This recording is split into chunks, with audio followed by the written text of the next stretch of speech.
Very good afternoon to everyone. मैं मधु यादव आप लोगों का स्वागत करती हूँ हमारी यूट्यूब चैनल वेम्पिक्स में। और वेम्पिक्स आप लोगों के लिए एक नई सीरीज लेकर आया है वेस्टर्न पॉलिटिकल थॉट की। और आज की पहली क्लास में जो कि हमारी नई सीरीज शुरू हो रही है उसमें हम पढ़ेंगे प्लेटो को। और आज की क्लास में हम प्लेटो के theory of form, allegory of cave and ideal state के बारे में पढ़ने वाले हैं। और ये जो सारे कॉन्सेप्ट्स हैं प्लेटो से रिलेटेड, उनमें से बहुत बहुत सारे क्वेश्चन बनते हैं। हर एक एग्जाम की आप बात कर लें, चाहे आप ड्यूक एंट्रेंस की बात करें, चाहे आप जेन्यू एंट्रेंस की बात करें, चाहे आप यूजीसी नेट की बात करें या यूपी पीजीटी की भी बात करें, तो ये जो वेस्टर्न पॉलिटिकल थॉट है उसमें जो प्लेटो है, प्लेटो से क्वेश्चंस बनते ही बनते हैं। ओके, चाहे इनके एजुकेशन मेथड, वो इनके थ्योरी का क्या मेथड है, अध्ययन पद्धति क्या रही इनकी, इनकी बुक्स कौन कौन सी हैं, उसमें किन किन चीजों की बात की गई है, या फिर इनकी अलग अलग थ्योरी ऑफ फॉर्म क्या है, एलिगरी ऑफ केव का आइडिया क्या था, आइडियल स्टेट की एजुकेशन सिस्टम कैसा ये बताते हैं होना चाहिए।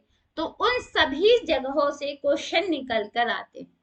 तो इसलिए आपको मैं प्लेटो पढ़ाने वाली हूँ और बहुत विस्तार से, और सभी स्टूडेंट्स के लिए इम्पोर्टेंट रहने वाला है।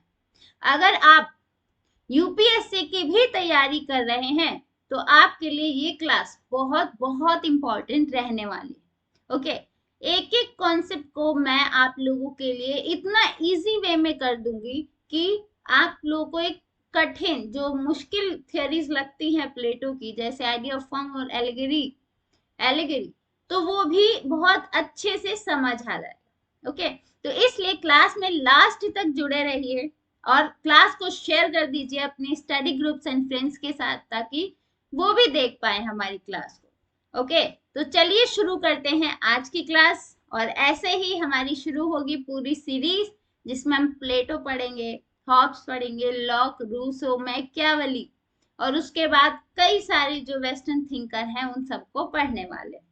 ओके, तो पढ़ेंगे प्लेटो को। और प्लेटो को पढ़ने से पहले आप लोगों को क्या करना है, चैनल को सब्सक्राइब कर देना है और कमेंट बॉक्स में अपने डाउट्स को, अपने क्वेश्चंस को क्लियर करते रहना है। तो कंटिन्यूसली कमेंट जरूर कीजिए अगर आपको कोई भी डाउट होता है, और क्लास को शेयर कीजिए, ठीक, अपने फ्रेंड्स, फैमिली और स्टडी ग्रुप्स के साथ, ताकि वो भी इसको, इनके बारे में जान पाए। ओके, सो यहाँ पर है प्लेटो। और जो प्लेटो महाशय हैं वो रियलिटी और जो रियल वर्ल्ड है उसमें बहुत अंतर करते हैं। ओके, और देखिए यहाँ कहते हैं कि reality is created by the mind.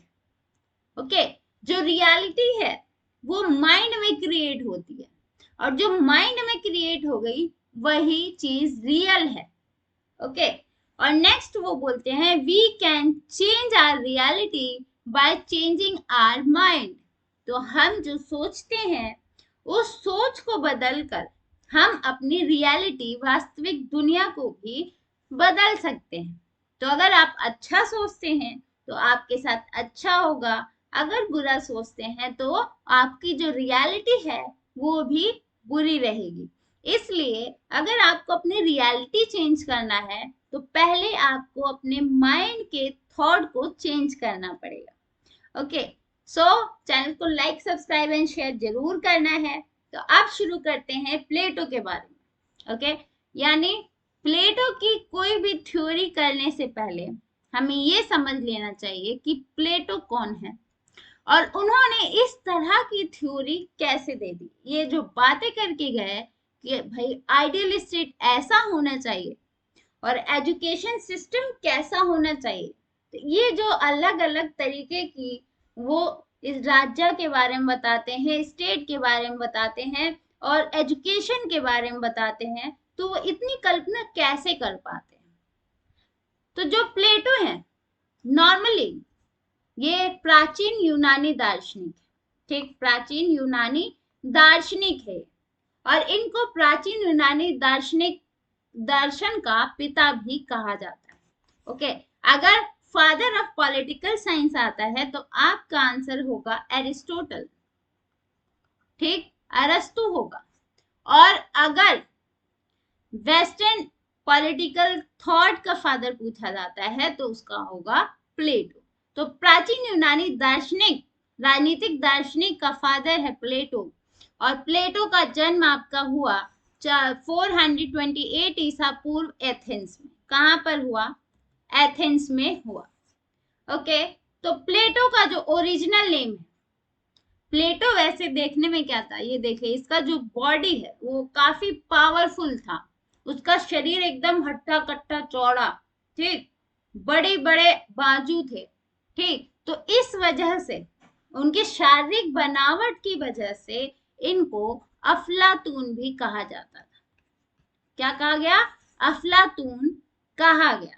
और ये जो प्लेटो नाम है, ये नाम इनको सुकरात ने दिया था।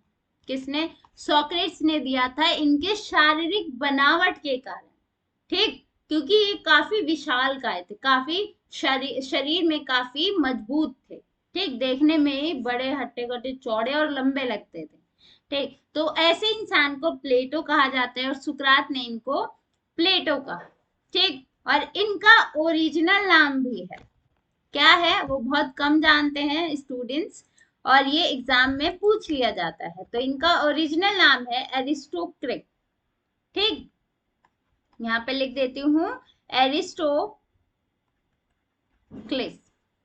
ठीक, और हिंदी में इसको ऐसे लिखा जाता है एरिस्टोक्लिस। तो ये इनका रियल नेम है, ठीक, ओके। अब जो प्लेटो इस तरह की थ्योरी देते हैं कि राजा कैसा होना चाहिए और राज्य कैसा होना चाहिए, who will rule on state, तो ये सारी थ्योरी एक घटना से बहुत प्रभावित है, और उसमें आती है सुकरात की डेथ। तो देखिए, जो एथेंस था, जो यूनानी राज्य था, उसमें पहले राजतंत्र हुआ करता था, और ये कैसे चलता था? पॉप के शासन के थ्रू। तो क्या हुआ, जो सुकरात हैं, उन्होंने उस समय की स्थिति में लोगों से हटकर एक डेमोक्रेटिक आइडिया देने का सोचा, और उन्होंने एक डेमोक्रेटिक आइडिया दिया, जिसकी वजह से उस वक्त की जो शासन व्यवस्था थी उसको चुनौती मिल रही थी। और उसने क्या किया, वहां के राजाओं ने क्या किया कि वहां का जो सुकरात है उसको जेल में डाल दिया, ठीक, और उनके आइडिया को, उनके विचारों को किसी ने स्वीकार नहीं किया, और उनको जेल में भी इसीलिए डाला गया कि अगर वो बाहर होता तो लोगों को अपने विचार बता बता कर लोगों को जागरूक कर देता, और ऐसे में वहां का जो किंग है वो अपना शासन स्थापित नहीं कर पाता।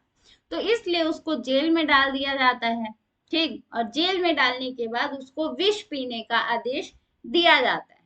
ओके, तो अपने एक अलग आइडिया देने की वजह से सुकरात को जहर का प्याला पीना पड़ता है और उसकी डेथ हो जाती है। लेकिन जो सुकरात है वो प्लेटो का गुरु था, ठीक, प्लेटो से वो, मतलब जो प्लेटो है वो सुकरात से बहुत कुछ सीख रहे थे, और अपने गुरु की डेथ की वजह से ये बहुत ज्यादा इन पर इम्पैक्ट पड़ता है, और वो बताते हैं, और इनकी एक बुक भी है जिसमें वो सुकरात के मृत्यु के दौरान जो भी बातचीत हुई थी, जो वार्तालाप हुए थे, उसके बारे में लिखते हैं, और उस बुक का नाम है क्रीटो, ठीक। इस बुक में जो प्लेटो है वो सुकरात के मृत्यु के दौरान, जब वो विष पीने वाले थे, उस दौरान जो वार्तालाप होती है उसके बातचीत को लिखते हैं। और जो सुकरात है उनके पास एक ऑप्शन भी था, या तो आप अपने कहे गए बातों को, विचारों को झुठला दो, या विष पी लो, ठीक। तो जो सुकरात है वो कहते हैं कि अगर मैं इन विचारों को झुठलाऊंगा या उनको खत्म करूंगा तो इस दुनिया में, इस राज्य में वास्तविकता से कोई भी किसी को परिचित नहीं करा पाएगा, ठीक। और अगर मैं ये विष पी लेता हूं तो लोगों में एक तरीके से जागरूकता आएगी, वो अलग सोचेंगे, ठीक, तो इसलिए उन्होंने विष पीने की जो उनके पास विकल्प था उसको स्वीकार किया। ठीक, और प्लेटो पर इसी का बहुत इम्पैक्ट पड़ता है और वो इसीलिए एक अलग आइडियल स्टेट की और एक शासक की बात करते हैं। ठीक, अब देखिए ये जो द रिपब्लिक बुक है, स्टेटमेंट, लॉस, ये तीनों की तीनों बुक्स प्लेटो के जब हम पढ़ रहे हैं तो बहुत इंपॉर्टेंट है, जो कि प्लेटो ने लिखी है। ओके, और ये जो सारी बुक्स हैं वो डायलेक्टिकल मेथड में लिखी गई। ओके, तो देखिए जब प्लेटो की डेथ हो जाती है, एक एक स्टेप वाइज आप समझते रहिए इसको। ठीक, जब प्लेटो की डेथ होती है, ठीक, तो डेथ के बाद ना वो प्लेटो क्या करता है, कई राज्यों में जाता है और उसके शासन पद्धतियों का अध्ययन करता है कि वहां पे किस तरीके से शासन किया जा रहा है। तो बेसिकली वो जाता है फ्रांस में, फ्रांस जाता है, मिस्र जाता है, इटली जाता है और यहाँ के राज्यों में देखता है कि किस तरीके से शासन किया जा रहा है। किसके बाद जाता है, सुकरात की डेथ के बाद। डेथ के बाद वो इन राज्यों में भ्रमण करता है, घूमता है और पता लगाने की कोशिश करता है कि किस तरीके से जो पूरी शासन पद्धति है वो काम कर रही है। ठीक, और इसका बहुत गहन अध्ययन करने के बाद क्या करता है, वो एक आइडियल स्टेट की बात करता है। ओके, आइडियल स्टेट की बात करता है, जस्ट सोसाइटी की बात करता है, जस्टिस की बात करता है, एजुकेशन सिस्टम की बात करता है। ठीक, और जो उसकी आइडियल स्टेट है उसमें 5040 लोग ही रहेंगे। ऐसा एक मैक्सिमम पॉपुलेशन एक स्टेट में कितनी होगी, वो होगी 540। ये प्लेटो फिक्स करके गए थे कि अगर कोई आइडियल स्टेट होगा तो उसमें 540 से ज्यादा की जनसंख्या नहीं होगी। अगर ज्यादा होते हैं तो उसको उस राज्य से बाहर निकाल देना चाहिए, एक्स्ट्रा पॉपुलेशन को। अगर कम है तो आस पड़ोस के राज्यों से बटोर लाओ और उस जनसंख्या को पूरा करो। ठीक, तो इस तरीके से जो प्लेटो है वो अपना आइडिया रखते हैं। ठीक, तो इसमें basically ideal state, justice society, education system और एक पूरी तरीके से शासन व्यवस्था कैसे चलेगी, उन सभी चीजों की बात करते हैं। तो इनकी जो बुक है द रिपब्लिक, इसमें वो बात करते हैं थ्योरी ऑफ फॉर्म की। किसकी, थ्योरी ऑफ फॉर्म। यहाँ पे लिखते हैं थियोरी ऑफ फॉर्म्स। ओके, और थियोरी ऑफ एल्गेरी के एंड आइडियल स्टेट की बात करते हैं। और जो स्टेटमेंट है ना उसमें वो बात करते हैं संभावित राज्य की। संभावित राज्य कैसा होगा, यानी आगे जब पढ़ेंगे ना तो आप लोगों को समझ आएगा कि संभावित राज्य क्या है, जिसकी वो बात यहाँ पे स्टेटमेंट में करते हैं। और लॉज में, अपनी जो लॉज इनकी बुक है उसमें वो विधि शासन की बात करते हैं कि जो शासक है, जो फिलोसोफर किंग है, वो किस तरीके से अपना पूरा शासन व्यवस्था चलाएगा। आई होप कि आपको इतना क्लियर हो गया होगा। ओके, चलिए अब नेक्स्ट देखते हैं। इनके बारे में एक लय ऐसी बनी हुई है कि प्लेटो, सुकरात, प्लेटो और Aristotle, Socrates, Plato and Aristotle, ये तीनों एक दूसरे से जुड़े हुए हैं। तो देखिए ये है सोक्रेट, और सोक्रेट ने जो अपने आइडियाज दिए, जो विचार दिए, उनसे प्रभावित हुए प्लेटो। और सोक्रेट जो था वो प्लेटो का गुरु था। ठीक, और जो सोक्रेट है उन्होंने अपनी तरफ से कोई भी हैंड रिटन नोट या कोई भी बुक्स नहीं छोड़ी। ओके, तो यहाँ पर जो प्लेटो है, प्लेटो जो कि सोक्रेट के शिष्य हैं और उन्होंने सोक्रेट के आइडिया को जिंदा रखने के लिए और उनके आइडिया को संसार में फैलाने के लिए कई सारी बुक्स लिखी, ठीक। और इसमें एक है सोक्रेटिक डायलॉग्स, उनके साथ जो बातचीत होती है क्रीटो में, क्रीटो जो बुक है इनकी, इसमें वो लिखते भी हैं, ओके। और एक तरीके से वो फिलॉसफी का फाउंडेशन भी रखते हैं, ओके। और एरिस्टोटल प्लेटो से बहुत प्रभावित होते हैं, ये है एरिस्टोटल। और जो प्लेटो है ये एरिस्टोटल के शिक्षक हैं और एरिस्टोटल इनका शिष्य है, ठीक। और जो एरिस्टोटल है वो प्लेटो से बहुत प्रभावित होता है, ठीक। और फिर एक आइडिया देता है जो प्लेटो से थोड़ा हट के है। क्यों हट के है? क्योंकि जो एरिस्टोटल आइडिया देता है ना, वो थोड़ा आइडिया प्रैक्टिकल भी है, तो रियल वर्ल्ड में, रियल एस्टेट में उसको इम्प्लीमेंट किया जा सकता है। और लेकिन जो प्लेटो ने आइडियाज दिए उनको हम रियल वर्ल्ड में नहीं अपना सकते, इसलिए इनको कल्पनावादी भी कहते हैं, कल्पनावादी भी कहते हैं, ओके।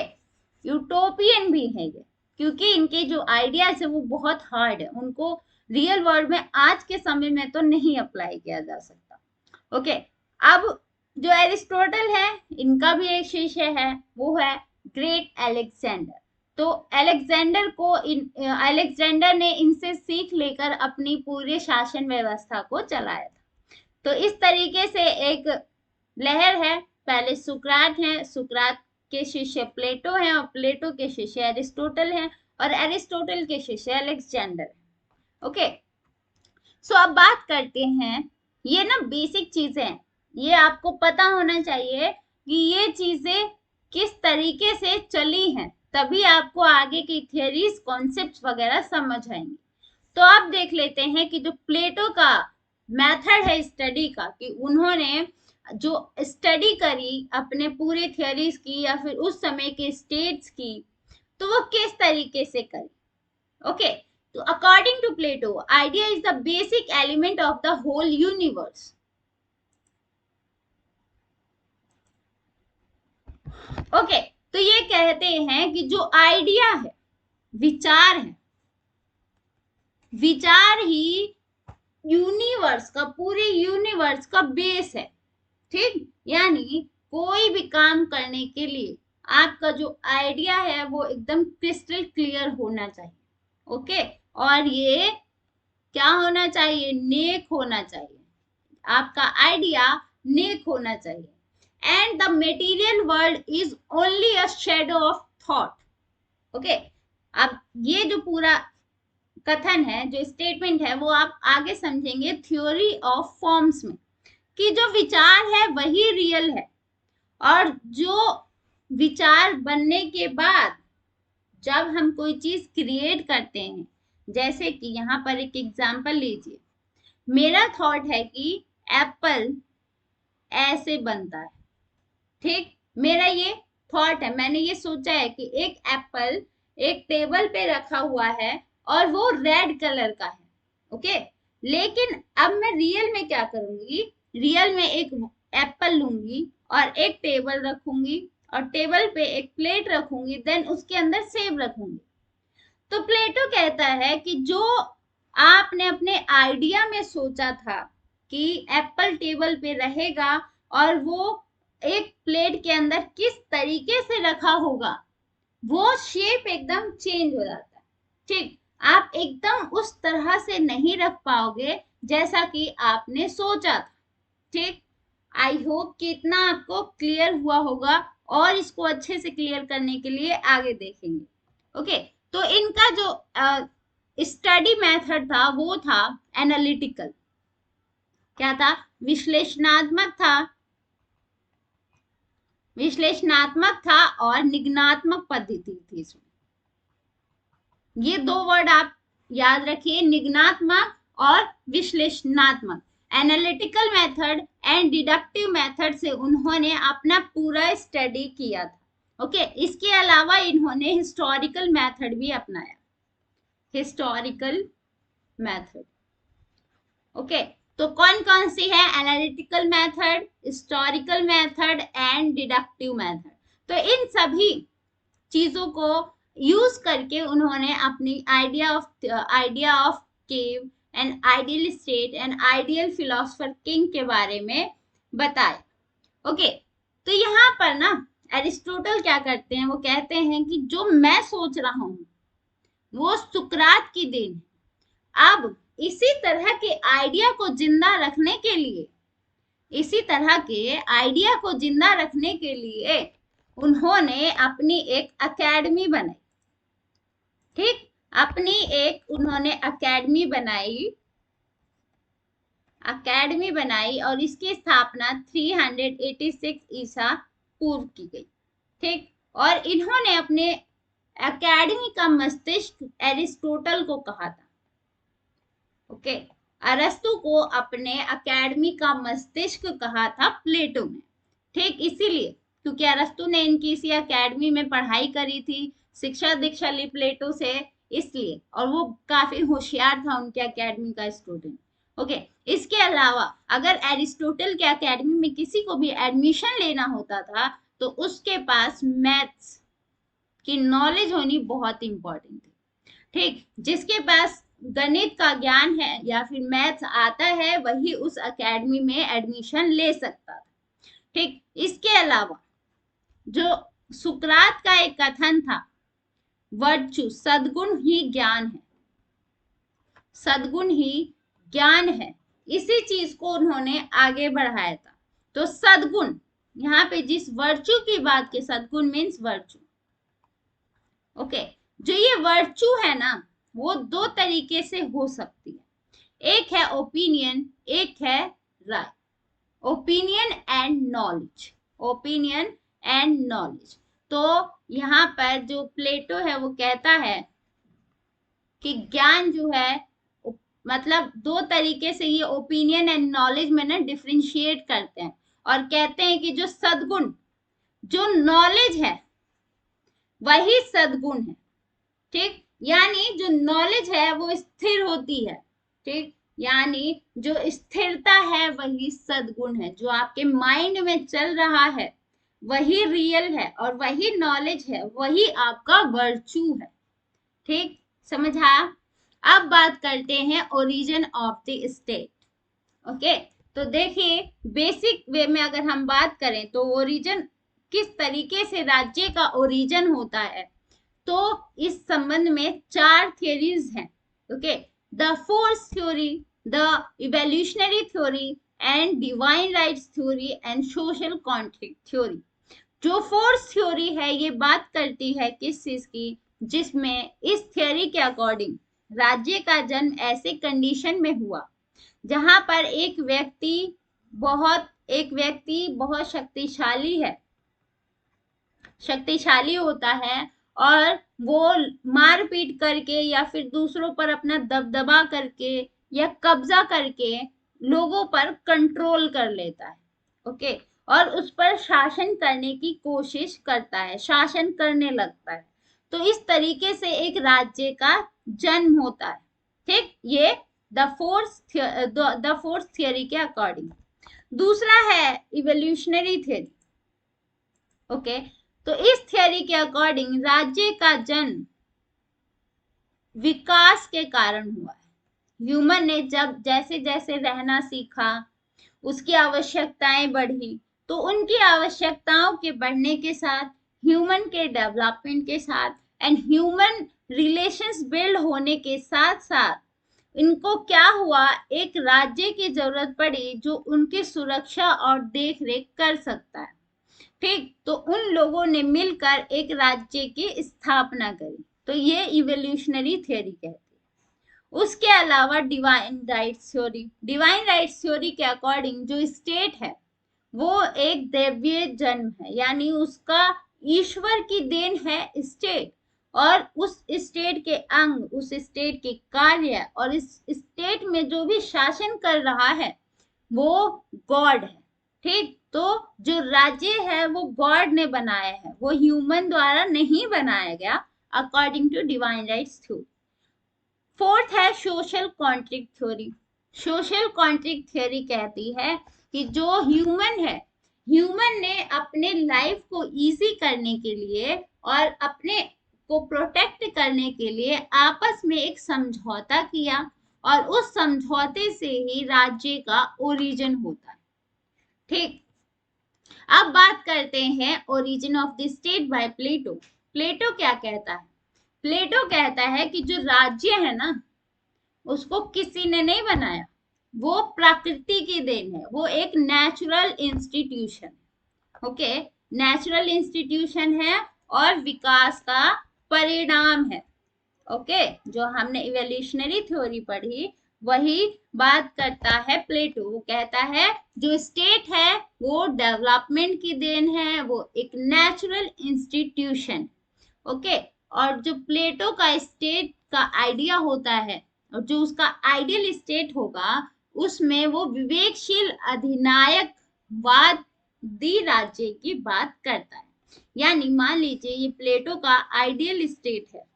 ओके, ये आइडियल स्टेट है। अब ये जो आइडियल स्टेट बन कर आएगा वो डिस्क्रिशनरी डिक्टेटरशिप कहलाती है।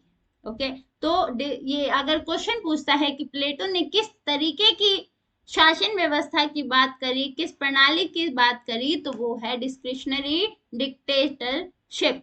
ओके, तो ये आइडियल स्टेट है स्टेट का, प्लेटो का। सो अब बात आती है नेक्स्ट थ्योरी ऑफ फॉर्म की। ओके, आप लोगों को इतना मैंने समझा दिया कि प्लेटो क्या है, वो उसका रिलेशन कहाँ से है, और उसके बारे में बेसिक इंफॉर्मेशन हमने देख ली। देन हमने पढ़ा कि स्टेट क्या है, उसका ओरिजिन कैसे होता है। तो स्टेट एंड उसका ओरिजिन पढ़ा, उसका स्टडी मेथड भी पढ़ लिया। और कई बार क्वेश्चंस बनते हैं कि एरिस्टोटल ने किस तरीके के स्टडी मेथड का यूज किया, इसके अलावा प्लेटो ने किस तरीके के स्टडी मेथड का यूज किया, तो ये चीजें आप लोग को पता होनी चाहिए। ओके, तो अब नेक्स्ट अब हम शुरू करते हैं इसकी थ्योरीज के बारे में। तो देखिए, हम बेसिकली क्या क्या पढ़ेंगे।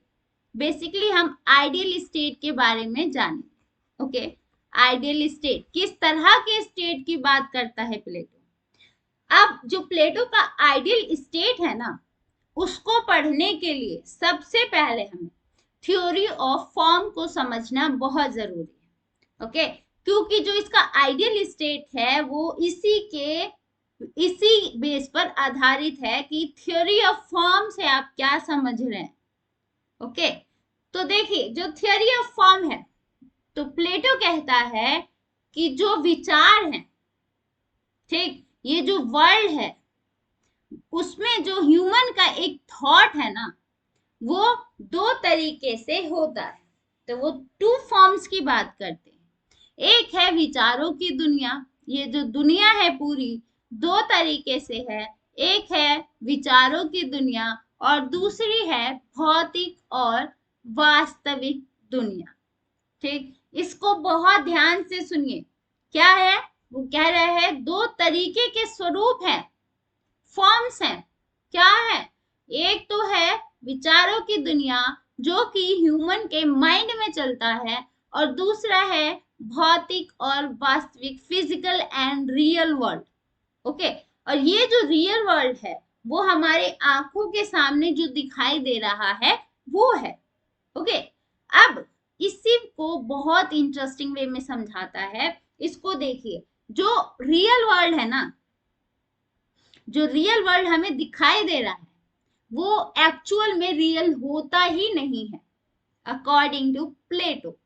ठीक, वो कह रहा है, प्लेटो कहता है कि जो रियल वर्ल्ड है वो हमारे विचारों की दुनिया का, जो माइंड में चलता है, उसका एक ब्लूप्रिंट है।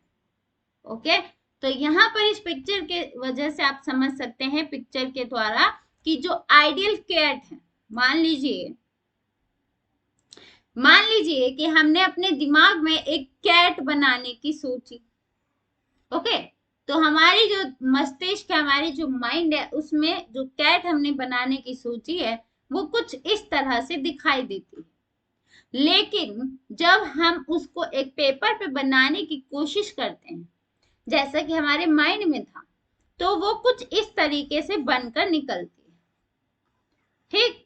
और इसमें क्या होता है, कुछ ना कुछ चेंज जरूर होता है, वो इनपरफेक्ट होती है, इनकम्प्लीट होती है, या तो उसमें कुछ कमी रह जाती है या वो अधूरी होती है, ठीक। आप कितनी भी कोशिश कर लें, कुछ भी कर लें, लेकिन आप उस तरह का कुछ नहीं बना पाएंगे जो कि आपके माइंड में चल रहा था। ओके, तो इसलिए क्या होता है, ये कुछ ना कुछ कमी की वजह से इम्परफेक्ट है और ये रियल नहीं हो सकता। रियल तो यही है, ये रियल है, ओके। और ये जो है वो उसका सिर्फ एक ब्लूप्रिंट, ओके। जो प्लेटो है वो जिस आइडियल स्टेट की बात करता है, तो वो कहता है कि जो आइडियल स्टेट हम बनाना चाहते हैं ना, वो कभी नहीं बनेगा, ओके। तो इसलिए हमारे मस्तिष्क में, जो हमारी कल्पनाओं में आइडियल स्टेट घूम रहा है, उस आइडियल स्टेट के करीब करीब जो बन सकता है वो बनाने की कोशिश हम करेंगे।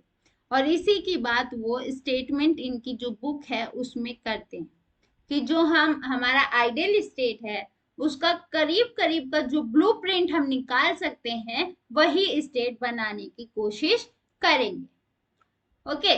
तो जब जिस वक्त जो प्लेटो आइडिया दे रहे होते हैं कि आइडिया क्या होता है, तो उस समय यूनान नगर में, ग्रीक सोसाइटी में दो तरह के आइडियाज काम करते हैं। पहला जो हेरालिस्टिक है, वो कहते हैं, उस दौरान की बात हो रही है, तो उसमें कहा जाता है कि ये जो विश्व है निरंतर परिवर्तनशील है, हमेशा चेंज होती रहती है, इसलिए जो ह्यूमन बिहेवियर है, ह्यूमन नेचर है, या वह स्टेट कल्चर है, वो सब चेंज होता रहता है, कुछ भी स्थिर नहीं।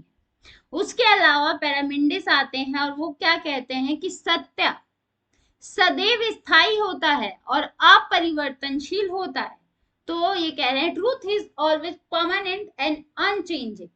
तो इस तरह से ये दो विचार उस ग्रीक सोसाइटी में काम कर रहे होते हैं। तो एक तो कह रहा है कि ये रुकता ही नहीं है, और दूसरा कह रहा है ये चलता ही नहीं है।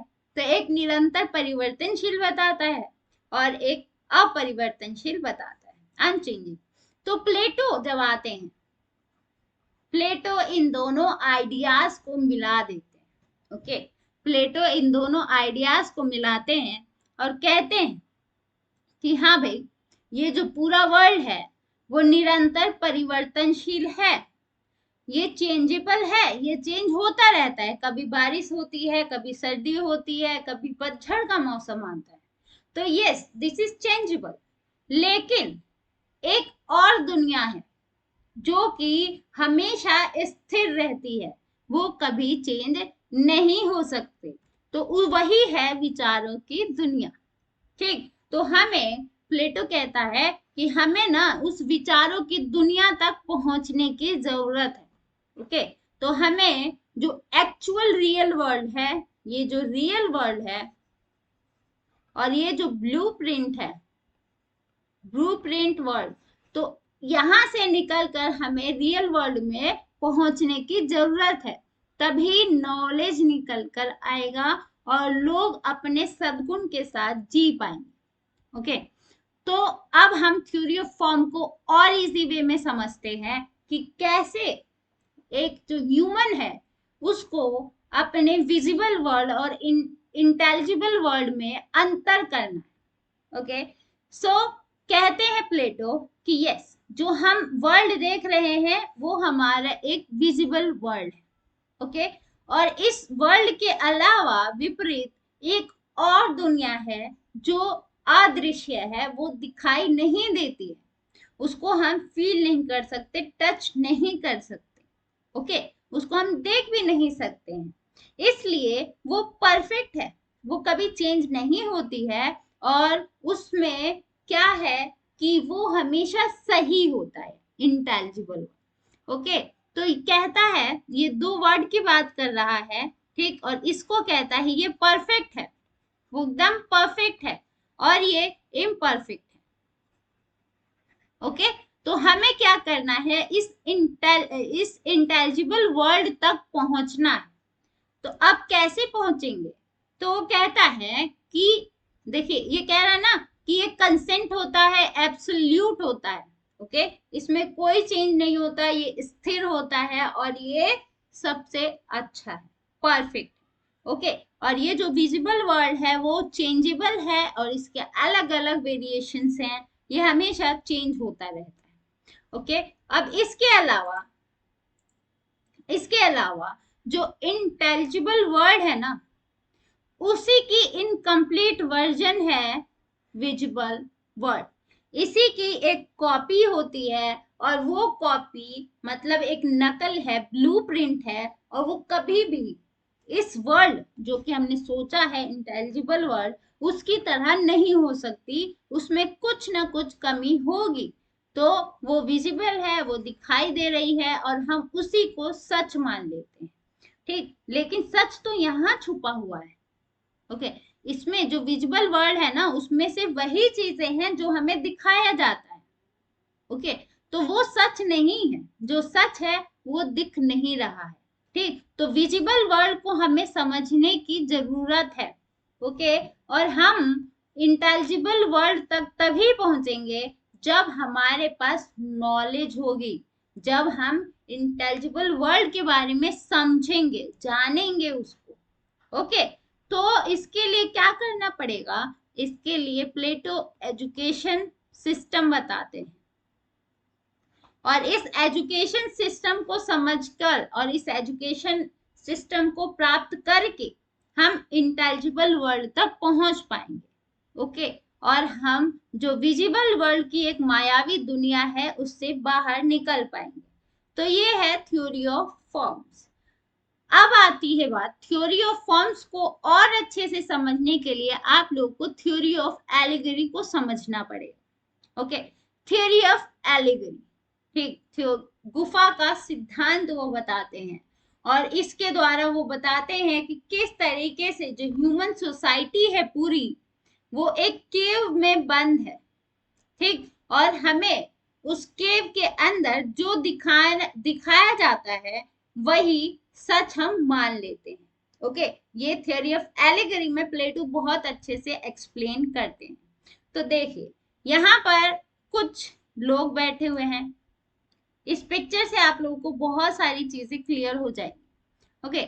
इस पूरी गुफा को आप बहुत ध्यान से देखिए। पहले तो जब आपको समझ आएगा पिक्चर को खुद भी एनालिसिस करने की कोशिश कीजिए, ओके। तो यहाँ पर कुछ लोग बैठे हुए हैं और उनको कुछ जंजीरों से बांधा गया है, ठीक। तो यहाँ पे कुछ कैदियों को बिठा दिया गया है और यहाँ पर ना आप इन लोगों को सिर्फ कुछ लोग मत गिनिए, इसको एज अ सोसाइटी लीजिए, ठीक। ये जो सोसाइटी है उसको कैद करके रखा गया है गुफा के अंदर, ऐसा मानकर चलिए, ठीक। और यहाँ पर एक रास्ता है और इस रास्ते में कुछ लोग आ रहे हैं और इन्होंने कुछ ऑब्जेक्ट्स ले रखे हैं, किसी ने घोड़ा लिया है और किसी ने कलश ले रखा है, कुछ कुछ ऑब्जेक्ट्स इनके हाथों में है और यहाँ पर आग जल रही है, ठीक। और इस आग की जो मध्यम रोशनी है वो यहाँ पर पड़ रही है, इन ऑब्जेक्ट्स पे दिखाई दे रही है, पड़ रही है सीधे, तो इसकी परछाई यहाँ पर पड़ रही है, ओके। इस दीवार पर पड़ रही, गुफा की दीवार पर पड़ रही है। और ये जो लोग बंधे हुए हैं यहाँ पर वो ना तो दाएं देख सकते हैं, ना बाएं देख सकते हैं, ना ही आगे पीछे मुड़ सकते हैं, वो सिर्फ अपने सामने की दीवार को ही देख सकते हैं। तो इससे क्या हो रहा है कि ये जो बंधे हुए लोग हैं वो इस पिक्चर को ही रियलिटी मान लेते हैं और वो सोचते हैं कि यही रियल है, ओके। इसके अलावा कोई भी सत्य ट्रुथ नहीं है, जो उनको दिखाया जा रहा है वही रियल है, ओके। तो ये तो बात हो गई पिक्चर की, ठीक। तो इसका जो रियल वर्ल्ड है, जो वास्तविकता है, उससे क्या संबंधित है? प्लेटो इससे क्या समझाना चाह रहे हैं? तो प्लेटो इससे ये समझाना चाहता है कि जो ये लोग बंधे हुए हैं ना, इसको एक तो सोसाइटी समझिए। तो सोसाइटी में क्या होता है, जो चीज दिखाई जाती है लोग उसी को रियल मान लेते हैं और लोग उसी को देखना भी चाहते हैं। ओके, क्योंकि उनके अनुसार तो एकदम रियल है, इसके आगे पीछे कुछ भी नहीं है। ओके, तो क्या है, लोगों के लिए ये सच है और इसके अलावा कुछ नहीं है। उनको ये नहीं पता है कि कुछ लोग उनके माइंड में ये फिक्शन क्रिएट कर रहे हैं। ठीक, तो इन फिक्शंस को ये नहीं समझते हैं और जो भी फिक्शंस बनाई जाती है वो उसको ट्रुथ मान लेते हैं। ओके, तो अब बात आती है कि ये जो ह्यूमन है वो कैसे यहाँ से निकलेगा, उसको ट्रुथ को, सत्य का पता कैसे चलेगा। ठीक, तो इसके लिए क्या है, देखिए जो केव है वो वर्ल्ड ऑफ एन एल्यूजन है, यानी जिस वर्ल्ड की हम बात कर रहे थे, यहाँ पर हमने दो वर्ल्ड की बात करी थी, एक है रियल वर्ल्ड और एक है ब्लूप्रिंट वर्ल्ड। ठीक, ब्लूप्रिंट वर्ल्ड हम दूसरे वाले वर्ल्ड को बोल रहे हैं जो कि चेंजेबल वर्ल्ड। ठीक, जो चेंजेबल वर्ल्ड है, जो ब्लूप्रिंट वर्ल्ड है, वो वर्ल्ड ऑफ एल्यूजन है, जो कि केव के द्वारा प्लेटो समझाने की कोशिश करता है। और इस एल्यूजन में क्या होता है, जो कुछ फिक्शंस क्रिएट करने वाले लोग हैं वो उस फिक्शन को क्रिएट करते हैं, एल्यूजन्स क्रिएट करते हैं। ठीक, अब एल्यूजन तो क्रिएट कर दिया। ओके, वो सोसाइटी जिस तरीके से ह्यूमन को चलाना चाह रही है वो चलता है, लेकिन अब बात आती है कि इस सोसाइटी से, इस गुफा से इंसान निकलेगा कैसे। ओके, तो आप कहेंगे कि ये तो अपने आप भी उठ के जा सकता है ना गुफा में जब रास्ता है तो, लेकिन वो ह्यूमन बीइंग जो कि जंजीरों से जकड़ा हुआ है, रियलिटी तो ये है कि वो खुद भी उस जंजीरों को नहीं तोड़ना चाहता। क्यों नहीं तोड़ना चाहता है, क्योंकि जिन जंजीरों से उसको बांधा गया है वो कोई नॉर्मल जंजीर नहीं है। वो जो जंजीर है, वो जो चैन है ना, वो ओपिनियंस और उनके बिलीफ सिस्टम, ट्रेडिशंस, उनके कल्चर से बंध गया है और उससे बाहर जाकर वो सोचना नहीं चाहता। ठीक, वो जो सोच रहा है उसी को सच मानकर उसके साथ जीना चाहता है। ओके, और अगर कोई आएगा और उसके बिलीफ सिस्टम को, उस चैन को तोड़ने की कोशिश करेगा तो वो उसकी नहीं सुनेंगे। तो प्लेटो कहता है कि आखिर में यहाँ पे क्वेश्चन और रेज होता है कि आखिर फिर ह्यूमन कैसे समझेगा कि ट्रुथ क्या है, इस गुफा के बाहर क्या है, उसको कैसे जानेगा। तो इसको जानने के लिए प्लेटो कहता है कि सबसे पहले इस जंजीर में से, यहाँ पे जो जंजीर कुछ लोग बंधे हुए आपको दिखाई दे रहे हैं, यहाँ से कुछ लोगों को ना, या फिर एक व्यक्ति को जबरदस्ती यहाँ से घसीट के बाहर निकालना पड़ेगा, फोर्सफुली। ओके, और जब आप उसको फोर्सफुली निकालेंगे तो वो अपने कंफर्ट जोन से बाहर नहीं आना चाहेगा, वो नहीं चाहेगा कि वो बाहर जाए, लेकिन आपको उसे जबरदस्ती निकाल लेना है उस गुफा से। और जब वो उस गुफा से निकलेगा उसके लिए बहुत पेनफुल रहेगा। ओके, वो फोर्सफुली उसको ड्रैग आउट किया जाएगा, वहां से बाहर खींच कर निकाला जाएगा, तो उसको बहुत दर्द होगा। ठीक, वो निकलना नहीं चाहेगा, फिर भी आप उसे निकालो। ठीक, और जब वो ह्यूमन, अकेला व्यक्ति बाहर जाता है गुफा के रास्तों से, तब वो देखता है कि किस तरीके से लोग उसके मन में इल्यूजन क्रिएट कर रहे थे। यहाँ पर आग थी और आग की वजह से परछाई दिख रही थी। और उसके बाद जब वो बाहर जाता है, जब यहाँ से ये ह्यूमन उठकर बाहर जा रहा होता है, तब उसको काफी पीड़ा फील करना पड़ रहा था। ये बाहर निकल रहा है और जब वो बाहर निकलता है तो उसके आंखों पर डायरेक्ट रोशनी पड़ती है सूरज की, और जब सूरज की रोशनी पड़ती है तो उसकी आंखें एकदम चौंधियाने लगती हैं। वो कुछ भी स्पष्ट देखने में बहुत पीड़ा फील करता है, बहुत उसको पेन फील होता है। फिर कुछ समय बाद जब उसकी आंखों के सामने का दृश्य क्लियर होता है, तब वो समझता है और देखता है, ओ ये है रियल वर्ल्ड, और तब वो रियलिटी को समझता है। ओके, और जब ये ह्यूमन इस रियलिटी को समझ जाता है तो वो वर्चू का उसको ज्ञान होने लगता है। और जब वर्चू का ज्ञान होता है तो इसे ही प्लेटो फिलोसफर किंग बोलते हैं। ओके, क्योंकि ये जो ह्यूमन है वो बाहर निकल कर वो शेप को समझता है, वर्ल्ड सोसाइटी को समझता है, रियल वर्ल्ड को समझता है। ओके, और जो इल्यूजन वाला वर्ल्ड था उसको कंपेयर करता है और उसको देखता है कि यार वो तो इल्यूजन वर्ल्ड था, वो तो ऐसा है नहीं, वो तो काफी अलग है। ठीक, वो तो सिर्फ एक नकल थी जो कि हमें दिखाई जा रही थी। ओके, तो रियल वर्ल्ड को समझने के लिए क्या करना है, यहाँ से यहाँ की जो बिलीफ सिस्टम है उसको आपको तोड़ना पड़ेगा और आपको सद्गुण की प्राप्ति करनी पड़ेगी। ओके, तो अब क्या हुआ, ये ह्यूमन निकल के तो आ गया, ये व्यक्ति एक निकल के आ गया है। अब इसका काम क्या होता है, ये अकेले अगर इसको गुण पता चल जाए और रियल वर्ल्ड का इसको ज्ञान हो जाएगा तो ये क्या करेगा, तो बेसिकली ये आएगा वापस केव में आने की कोशिश करेगा। ठीक, केव में आएगा और वो लोगों को बताएगा, ठीक, लोगों को बताएगा कि ये जो आप देख रहे हैं वो रियल नहीं है और रियलिटी इससे अलग है। ठीक, ये सिर्फ एक परछाई है जो कि आप लोगों के लिए रियल बनाई गई है।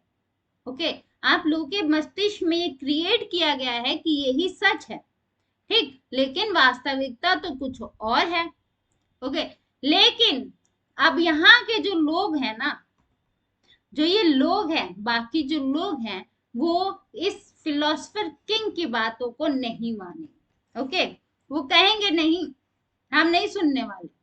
अगर जोर जबरदस्ती करने की कोशिश भी करेगा, ये जो फिलोसोफर है जो कि ज्ञान की प्राप्ति कर ली है, उसको सत्य का पता चल चुका है, अब उस सत्य को वो दूसरे लोगों में भी फैलाने की कोशिश कर रहा है, तो ये लोग क्या करेंगे, अगर जोर जबरदस्ती करेगा ना तो ये लोग उसको मार डालेंगे, उसको मार डालेंगे, क्योंकि वो बाकी लोगों के बिलीफ सिस्टम को चैलेंज कर रहा था।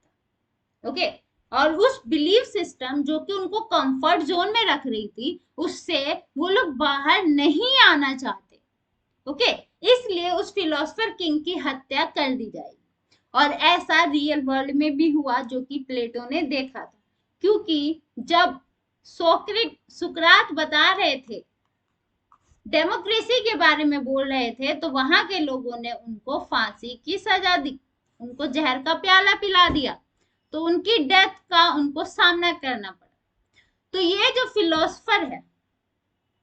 फिलोसफर है नॉर्मल नहीं आएगा, वो क्या करेगा, वो करेगा ये कि वो एज अ किंग आएगा, इस गुफा के अंदर आएगा और इन पर रूल करेगा, शासन करेगा, उनको जागरूक नहीं, उन पर शासन करेगा। और फिर उनको एजुकेशन सिस्टम के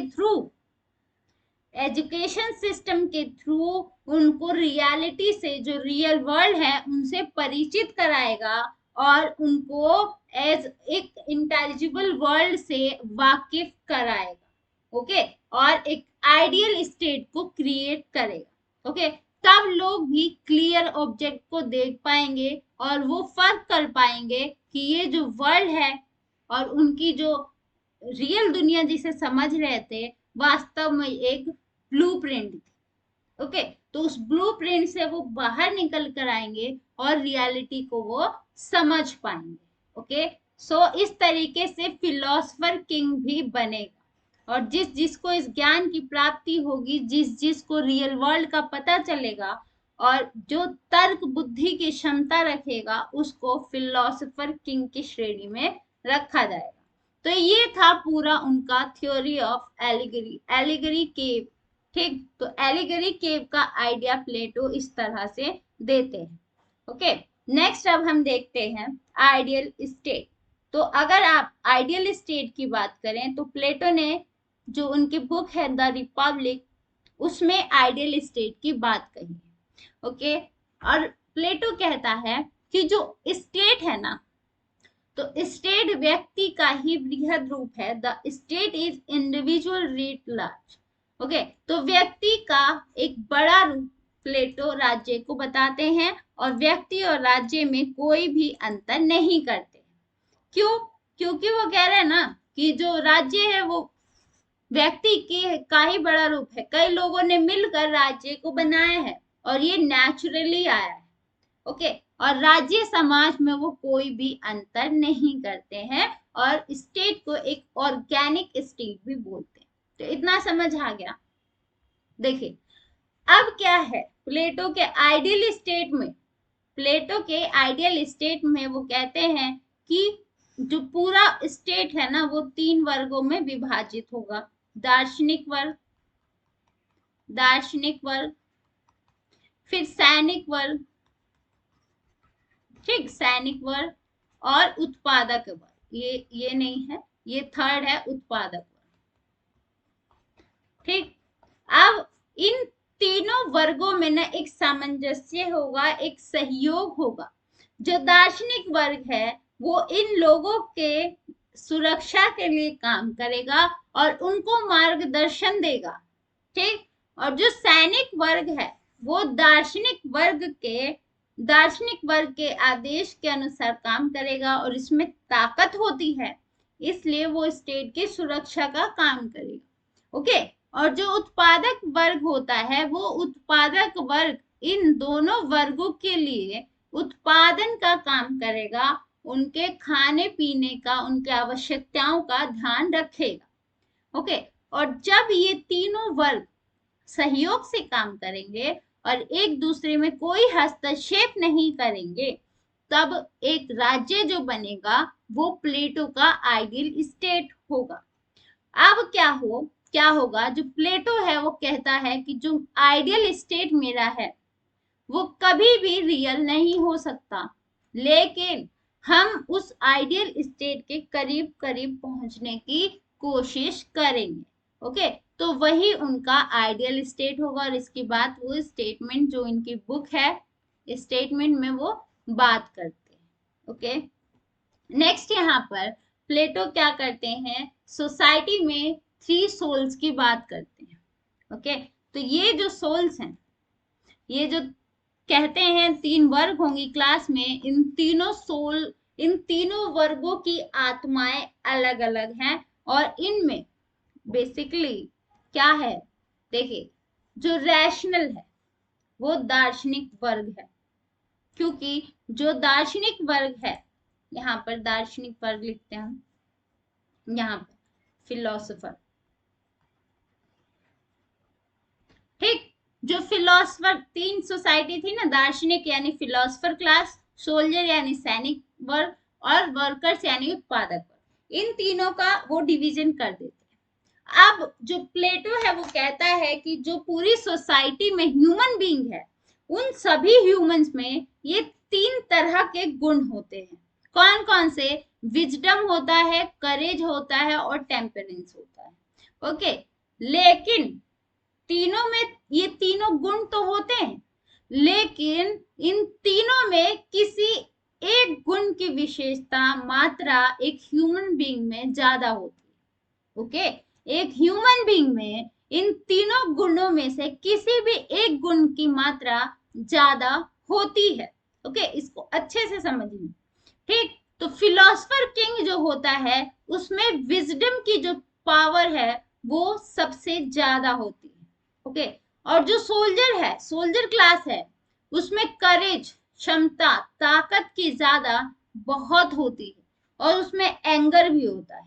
ओके, और जो टेम्परेंस, जो वर्किंग क्लास है, उसमें टेम्परेंस होता है, ग्रीड होती है, लस्ट होती है, तो उसमें ये गुण ज्यादा होता है। ओके, तो प्लेटो जब आपने आइडियल स्टेट की बात करता है, तब एक फिलोसफर किंग कैसे बनेगा उसकी पूरे प्रोसेस की भी बात करता है, और फिलोसफर किंग को बनाने के लिए एक एजुकेशन सिस्टम की बात करता है, और उस एजुकेशन सिस्टम के द्वारा लोग जब उसमें पूरी पढ़ाई करते जाएंगे अपनी, तो समय समय पर एक एग्जाम्स कंडक्ट किए जाएंगे, और उस एग्जाम में जो फेल होता है, हर एग्जाम में जो फेल होता है वो वर्किंग क्लास बनेगा, और जो उसके नेक्स्ट वाले एग्जाम को फेल करता है वो सोल्जर क्लास बनेगा, और जो हर एग्जाम में पास होता है वो फिलोसफर क्लास बनेगा। ओके, तो क्या है ये समझ आया कि हर एक सोल में हर एक जो गुण है वो एक सोल में विशेष रूप से ज्यादा होता है। ओके, तो यहाँ पर हम क्लियरली देख सकते हैं कि जो सोसाइटी है, यहाँ पर हम देख सकते हैं कि जो इंटेलेक्चुअल सोल है वो हमेशा दिमाग से सोचता है, तर्कपूर्ण सोचता है, और उसके इसी वजह से उसकी इसी क्वालिटी की वजह से विजडम उसमें ज्यादा है, और विजडम की वजह से जो बाकी जो सोल्जर क्लास है और जो प्रोड्यूसर क्लास है उन दोनों को गाइड करने का काम करेगा। ओके, और यहाँ पर जो स्पिरिट है, जो सैनिक क्लास है, उसमें करेज ज्यादा होती है, उसमें भावनात्मक रूप से वो स्टेट की सुरक्षा के प्रति बहुत ज्यादा एंगर और उसमें एक भावना होती है जिससे जो राज्य की सुरक्षा वो कर पाने में सक्षम होता है। ठीक, तो ये क्लास जो होगा वो राज्य की, ह्यूमन बीइंग की, सोसाइटी की सुरक्षा के लिए काम करेगा। ओके, और ये जो स्टमक है यहाँ पर डिजायर, जो उत्पादक वर्ग है वो एग्जिस्ट करता है, और वो उत्पादन का काम करेगा, गेहूं चावल खेती का सारा काम प्रोड्यूसर क्लास करेगा, और इंटेलेक्चुअल क्लास एंड जो करेज जो जो सेकंड क्लास है सैनिक वर्ग, उन दोनों के आवश्यकताओं की, खाना पीना रहन सहन, उन सभी को पूरा करे। ओके, और इसके लिए ही प्लेटो ने क्या किया, प्लेटो ने कहा है कि जो राज्य होगा ना उसका एक एक स्नानागृह होगा, यानी एक बात हब होगा जहां पर सब जो इंटेलेक्चुअल क्लास के लोग हैं वो नहाएंगे, और एक आश्रम होगा वहां पे वो रहेंगे, और एक ऐसी जगह होगी जहां पर वो सभी मिलकर साथ में खाना खाएंगे। तो इस तरीके से पूरी कल्पना करता है। ओके, तो बेसिकली जो प्लेटो है यहाँ पर देखिए क्लासिफिकेशन करता है सोसाइटी में वर्क का, वर्क डिवीजन भी और स्पेशलाइजेशन को भी दिखाता है कि जो क्लास सिस्टम है, जो गार्जियन क्लास है, यानी जो फिलोसफर किंग है आपका, वो काम करेगा किसकी, तो वो मार्गदर्शन देने का काम करेगा और शासन करेगा, रूल करेगा, लोगों को जागरूक करने का काम कौन करेगा, वो गार्जियन क्लास करेगा। ओके, और गार्जियन कोई भी हो सकता है, मेल भी हो सकता है और फीमेल भी हो सकती है। ओके, तो मेल फीमेल में इन्होंने कोई डिफरेंस नहीं किया गार्जियन क्लास के लिए। ओके, तो गार्जियन क्लास का मेन काम होगा रूल करना। ओके, और वो रूल करके लोगों को रियलिटी से परिचित कराएगा। ओके, और सेकंड क्लास जो है वो सोल्जर क्लास है, और वो क्या काम करेगा, सोसाइटी को सुरक्षा देने का काम करेगा। और थर्ड क्लास है जो वर्कर क्लास है, वो उत्पादन का काम करेगा, उनके भूख प्यास की पूरी खबर वर्कर क्लास को होगी। तो इस तरीके से तीनों क्लासेस के वर्क का भी डिवीजन प्लेटो ने किया हुआ है। ओके, तो आज की क्लास बस यहीं तक। ओके, हमने पढ़ा, क्या क्या पढ़ लिया, तो हमने पढ़ा क्लासिफिकेशन ऑफ सोसाइटी, 3 सोल्स के बारे में हमने पढ़ा, उसके अलावा हमने एलिगरी थियरी, उसके अलावा फॉर्म्स ऑफ थियरी। तो ये जो 3-4 चीजें मैंने आज की क्लास में बताई है वो इम्पॉर्टेंट है एग्जाम पर्सपेक्टिव से, मोस्ट मोस्ट मोस्ट इम्पॉर्टेंट है, और यहाँ से क्वेश्चन आपके आएंगे ही आएंगे। ओके, पूरा चैलेंज है, जरूर आएगा क्वेश्चन, क्योंकि हमने यहाँ के कॉन्सेप्ट को अच्छे से समझ लिया है। ठीक, और जब भी क्वेश्चन हम अटेम्प्ट करेंगे तो कुछ भी नहीं रहने वाला, डोंट वरी। आप लोग बस क्लास को देखिए और इसको पार्टिसिपेट कीजिए। अगर कुछ भी समझ नहीं आता, कुछ भी अगर आप पूछना चाहते हैं तो आप कमेंट बॉक्स में पूछिए, टेलीग्राम ग्रुप है वहां पे आप अपने क्वेश्चंस डाल सकते हैं। तो इस तरीके से अपने डाउट को क्लियर रखिए, तभी आप एग्जाम में ना क्वेश्चन अटेम्प्ट करते वक्त एक हिम्मत के साथ और कॉन्फिडेंस के साथ अटेम्प्ट कर पाएंगे। ठीक, तो चलिए मिलते हैं कल की क्लास में, और कल हम पढ़ेंगे इसका जस्टिस सोसाइटी किस तरीके का है, एजुकेशन सिस्टम किस तरीके का है, और कैसे फिलोसफर किंग होना चाहिए, उसका जन्म कैसे होगा, तो वो पढ़ने वाले हैं। ओके, तो क्लास को सब शेयर कर दीजिए, ज्यादा से ज्यादा लाइक कीजिए और कमेंट कीजिए। अगर कोई भी डाउट है, बार बार बोल रही हूँ, कमेंट जरूर कीजिए। अगर कोई भी डाउट है मैं ऑन द स्पॉट आपको आंसर करूंगी। और अगर चैनल को सब्सक्राइब नहीं किया है तो उसको सब्सक्राइब भी कर लीजिए। ओके, थैंक यू, मिलते हैं कल की क्लास।